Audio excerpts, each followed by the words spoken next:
Harceler tue. Ces affiches étaient placardées dans tous les établissements scolaires de Guyane pour la journée nationale de lutte contre le harcèlement. Au lycée agricole de Matiti, des ateliers de sensibilisation étaient proposés aux élèves. Ils sont tous conscients que c'est un vrai problème. Ils sont tous plutôt volontaires.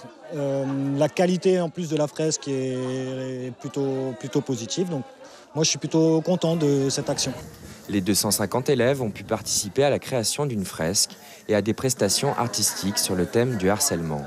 En partenariat avec l'équipe mobile de sécurité du rectorat, le dispositif vise à réduire les violences dans les établissements scolaires.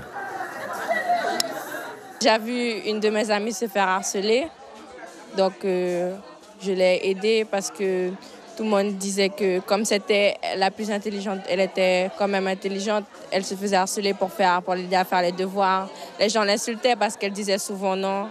On disait qu'elle était radine, qu'elle faisait pour ses amis mais pas pour les autres. Et je l'ai aidée à régler ce problème-là. Et ça s'est bien passé, ça s'est bien terminé.